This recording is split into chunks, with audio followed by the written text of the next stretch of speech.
There is no doubt about it. There is no doubt about it. Rural Ireland is under enormous pressure. And there's no point in any speaker here coming on saying and giving the impression that all is hunky-dory and that we don't have a crisis. You travel through my town this evening, you travel through Strokestown. The reality is there's so many vacant buildings, and I know the Minister himself acknowledges this. We have to repopulate those towns and villages. You have to have footfall. If you have footfall, businesses can't survive. Out-of-town shopping centres have done enormous damage to towns and villages. And yes, online shopping is a huge issue. And online shopping is going to close down more businesses. And another issue which has done a lot of damage, and I have, Minister, before spoken about some financial solution to this, but bypassing many of our towns and villages has been a disaster. An absolute disaster. Now, we have to upgrade our roads, and I know people have to get from the west of Ireland, they have to get freight. We want the N5 or we want the N4, and we need those roads, so I'm not saying that at all. But there never has been an address of the situation by this House, or by anybody in this House, a scheme to look at, investing something in the town and villages that are left behind when a town is bypassed. And it's fine if you maybe have a hardware or a chemist or a supermarket. You will survive. But if you have a filling station or if you have a restaurant, you will not survive in many towns once it's bypassed, or a paper shop.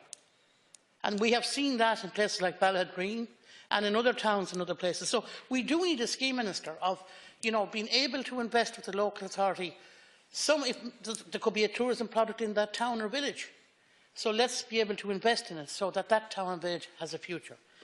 Now, according to recent statistics, there's about 600,000 people living in towns between 1,500 and 10,000 residents. That's a lot of people. That's a lot of people really, I suppose, for the rural areas.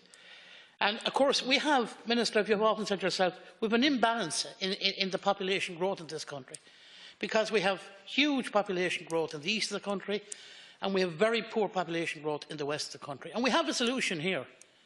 We have to invest and reinvest and increase our investment in the west of Ireland to get rid of that imbalance.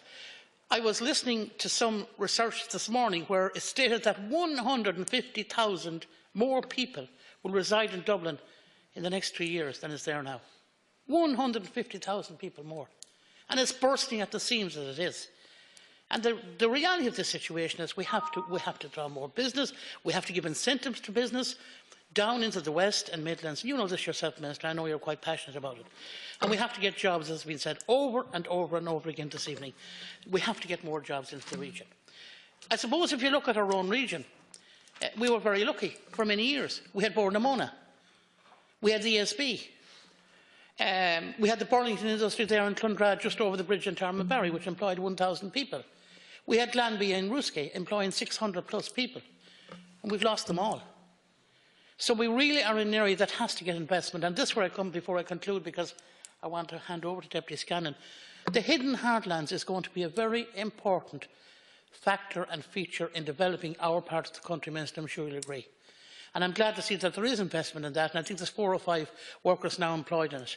But we have to tap into that, and we have to develop tourism, and we have to take in the centre parks and the developments on Slieve Pond and other places, and sell tourism, because that is what is going to be the reality for many parts of rural Ireland. And it's going to be a challenge, and a huge challenge, but it's something we've got to do. I acknowledge this investment. I acknowledge this, a lot of support. I acknowledge that you, Minister, yourself, involve yourself, you throw yourself into this, and you do a good job. And just, I suppose, a figure that I've used on many occasions here in the past in relation to one of the problems we have in rural Ireland. In my own county, up to 900 people per day get on a bus, get into their car, go on the train to Dublin. At 4 o'clock in the morning, many of them, I see members of my own family at it, and home at 9 o'clock at night. It is no family life. So really we have to try and get jobs, and we have to give incentives to get jobs down the country. I'm going to hand over to Deputy Scanlon.